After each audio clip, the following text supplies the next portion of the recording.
Today, I'm going to be talking about restocking individual SKUs during the holidays. Now, a major reason why many e-commerce businesses thrive and do well is how they optimize their inventory management. Now, in layman terms, that means knowing exactly how many and where to restock an item. What to stock, how many to stock, and where to stock are the three pillars of a successful e-commerce business. And if one of those pillars are disturbed, it will affect the business's profit margins and revenue. Knowing how many to stock lays the foundation of a successful e-commerce business, and the rest, you can do what a human does best, which is running your e-commerce business.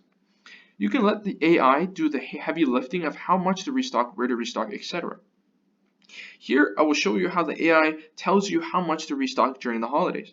Now, the holidays are generally a period in which an e-commerce seller either makes a killing or a high profit margin, or does not sell well and get bombarded by those extremely high warehouse stocking fees, which I touched upon on an earlier and previous video. You need to be prepared months in advance because there are lead times, shipping times, and the closure of Amazon warehouses during the holiday periods, which you need to account for. Now, this is where we help to do just that. You can choose which products to focus on. Now, personally, right now, let's focus on this product right here, because I like to look at sales velocity the most, which is the average amount of products sold per day, and I like to look at sales trend, which are actually both very high for this product, with the sales velocity at 9.27 and the sales trend at 270% increasing rapidly. Now, you can actually, so for this product, you can see the forecast for the next year, and you can see any changes or anomalies in its sales, which could possibly be a holiday. So now let's look at the forecast of this product. And going down, you can see the actual sales and the sales forecast of this past month in 2019.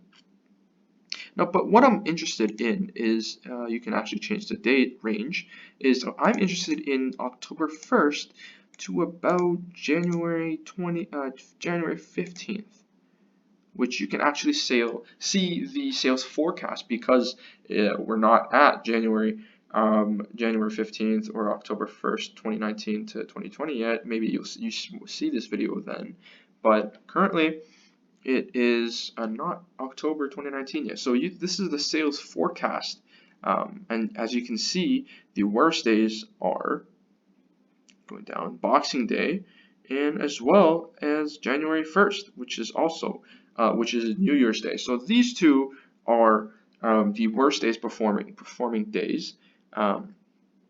With this information, you will now know the total amount of sales for this specific SKU during these 3-month periods. Now, with these worst days, you can actually you can put in the shipping time, lead time, and cycle times for this item. Now, we want to go back, and you can actually configure those times, with the cycle time being 60, lead time being 30, and the safety stock, which I like to always keep at 10, and the shipping time you can actually change as well. Now, another tip is also to almost always choose shipping across the ocean by freight rather than through the air, as there are higher profit margins through shipping across the ocean. But however, it takes more time as opposed to shipping it by plane. Now, you can also, let's go out of this. You can also see this item is well stocked because the reorder date. You can see the reorder date is recommending me to stock on December 27th. So we have quite a few months to go to get there. So I shouldn't be too worried about that right now, unless I hit an anomaly, like I mentioned earlier. Now you can see we can see there are other products that aren't so well stocked. This is now if we go to, let's say, this item. Or any of these items, the reorder dates are well stocked, but these items that are not well stocked right now, it says the reorder date is today because they are out of stock. So as you can see, we can see the forecast of this item, saying the worst day is actually July 18th.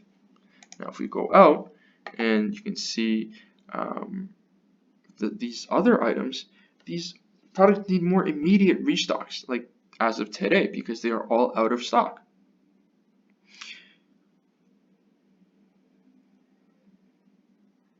Now, to recap, holidays need to be planned really well in advance, and how much to restock you need to know. And don't over or understock, because if you understock, customers won't be able to buy your item, and Amazon will penalize your best selling rank, which is hard to recover after you lose it. So if you have Amazon's choice label, you will lose that as well if you understock. Overstock will result in those monstrous warehouse stocking fees we talked about earlier in other videos. Now, the best solution is to predict well in advance what is going to happen so you can prepare as early as possible. Thanks for tuning in today.